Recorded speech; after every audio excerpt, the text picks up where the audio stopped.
at the things that were going on at that time on the other side of the pond. So as we talk about this, what do we mean by magic? I think that's the best definition that I've found is realistic, ritualistic ways of dealing with situations by obtaining access to sacred powers and compel assistance from non-human entities. It's entirely rational. It's not about superstition. Has it been stereotyped? Of course it has. But as we look at through history how it's evolved, magic as we know it has always been there. And I think it always will be. So delve into this, and we're starting about the 1800s now, maybe the mid-1800s,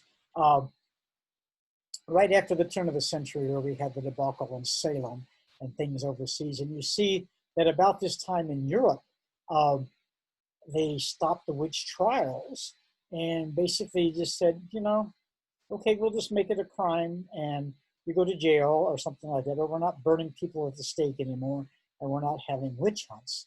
So as that happened, and it happened in the States, although Salem was a little bit delayed because actually they had stopped the witch trials in England and they were still, that was before Salem. So it had been a little bit delayed, but then we had Andrew Jackson Davis. They called him the Poughkeepsie Seer, and he developed a reputation about putting himself in a trance.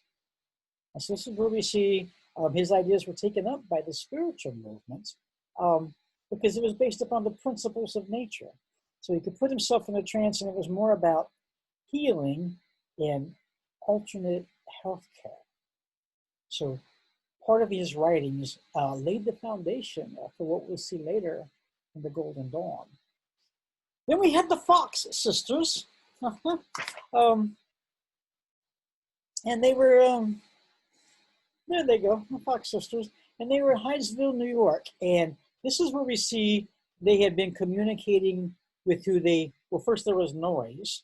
And then they had been communicating with who they thought was the ghost of a murdered man. And this is where we see the first instance of communicating by knocks, by tables raising, things of that nature. So other people decided to try to talk to ghosts and get the same results.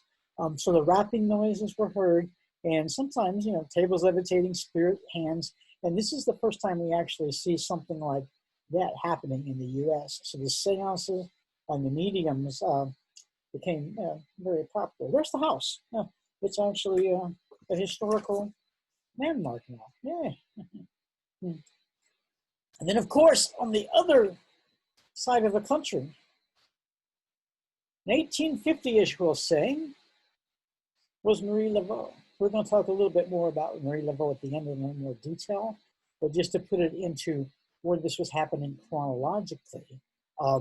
New Orleans was a little bit different in that time, in that you would actually have African Americans who were free. Marie Laveau was free. She was born free. So everybody that was African American wasn't necessarily a slave. So there was a little bit of a difference of blending of culture.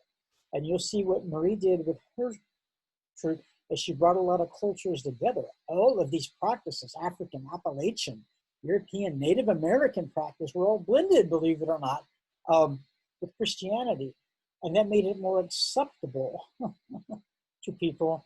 That is a little bit of this, a little bit of that, but it was all coming together. And obviously the conjure and the root work. But basically, the New Orleans voodoo, it was where you saw the African American spiritualism practice, Haitian also. So this was kind of a melting pot of different, not just different people, but different practices.